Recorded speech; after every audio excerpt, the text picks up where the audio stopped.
President William Ruto has received bad news from the United States.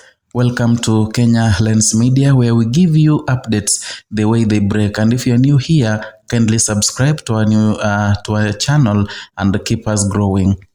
Now, Kenyan government officials and development partners are urgently assessing the effects of a major policy shift by the United States that stops funding to 66 international organizations, many of which support critical health and development work in Kenya. The move, enacted through the executive order by the US President Donald Trump, ends American financial contributions to a wide range of multilateral and non-governmental groups. Critics warn the sudden suspension could disrupt key services, erase hard-won progress in public health, and place extra pressure on Kenya's already strained social systems. The affected programs include initiatives for the HIV/AIDS prevention and treatment, reproductive health, maternal care, and broader health infrastructure support, sectors that have long depended on US assistance. Kenya authorities, local health experts, and NGO leaders describe the funding cut as a major setback for social welfare and public health, and they are debating how best to respond to the external shock while safeguarding essential services. The withdrawal system from the broad executive order signed by President Trump in early 2026, which directs all federal agencies to hold participation in and funding for dozens of international entities, many affiliated with the United Nations and Global Development. According to news reports, the US will pull out from the 35 non-UN groups and 31 UN bodies, including several that have supported climate, labor, and health programs worldwide. A policy critics describe as part of an ongoing retreat from multilateral engagement. The Trump administration has justified the move as means to realign US foreign policy with the national interests, reduce spending on international bureaucracy, and focus resources on domestic priorities. Supporters argue that the US should not fund organizations that they believe act against the US, economic and political interests. However, opponents contend that cutting foreign aid, especially to health and development programs, will have grave consequences for vulnerable populations globally. This policy shift is not entirely new. In early 2025, an executive order paused nearly all US foreign assistance for review, which temporarily froze USAID funding and other foreign aid programs, prompting immediate disruptions. That order exempted only emergency life-saving humanitarian assistance, but excluded main development and health initiatives. Many of the US-funded programs in Kenya are implemented through the US Agency for International Development USAID and related partnerships, and since at least 2020, the US has been one of Kenya's largest donors for health, contributing hundreds of millions of dollars annually to fight HIV/AIDS, tuberculosis, malaria, and strengthen health systems. According to advocacy groups, US aid has provided approximately $470 million a year for health programs in recent years. The earlier freeze in 2025 already had serious effects.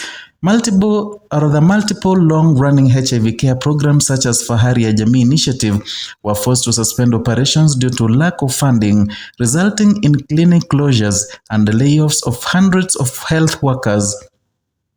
These programs offered HIV treatment to tens of thousands of people and provided critical support for communities at risk.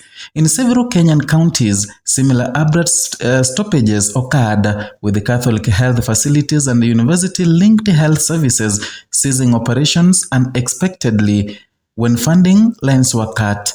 Reports indicated that hundreds of staff were sent home and services to patients were halted, leaving vulnerable groups without regular care. Analysts in Nairobi note that reduction in funding for HIV/AIDS, maternal health, and reproductive services will not only affect treatment outcomes, but could also reverse years of progress in lowering disease rates and improving maternal and child health. In addition to direct health impacts, the funding changes have caused jobs and shifted risk to local economies. A major local media analysis found that tens of thousands of Kenyan workers, from clinical officers to community health volunteers, could face unpaid leave or job loss due to the aid cuts. The US suspension of support has sparked a large conversation about the future of international aid and how countries like Kenya respond when major donors withdraw assistance. Government officials in Nairobi are now evaluating how to plug the funding gap, but many acknowledge that the domestic resources alone may be insufficient. Public health leaders warn that Kenya's health system, already dealing with the resource constraints, may struggle to make up for the shortfall without substantial new investments. For instance, Kenya's public health services often depend on the donor-supported programs for their diagnostics, supply chains for medicines, community outreach, and capacity building. Replacing such support with the government funds would require significant budget adjustments. Development experts also highlight the risk of over-dependence on foreign aid, arguing that it can weaken local systems and create vulnerabilities when international priorities shift. And some advocates suggest that Kenya should expand partnerships with other donors and accelerate efforts to mobilize domestic funding for health and development. Others propose structural reforms to strengthen governance and better integrate aid priorities with the national planning. The conflict underscores a fundamental tension in international development, the reliance on external funds for core public services versus the need for sustainable, locally supported systems. The United States has historically been one of Kenya's most significant bilateral partners in health and development, and for decades, U.S. support has helped expand access to life-saving interventions, especially through programs like the President's Emergency Plan for AIDS Relief, PEPFAR. PEPFAR was established in 2003 and has been credited with saving millions of lives worldwide and drastically reducing HIV transmission and mortality through antiretroviral therapy and community support services. In Kenya, PEPFAR and related initiatives have funded clinics, trained staff, supported medication supply chains, and enabled community outreach for prevention efforts. When funding was paused during earlier phases of Trump's policy changes, several clinics and programs struggled to function, and some organizations were forced to integrate services into general health systems with limited success. The broader shift away from multilateral aid is part of the recent trends where the U.S.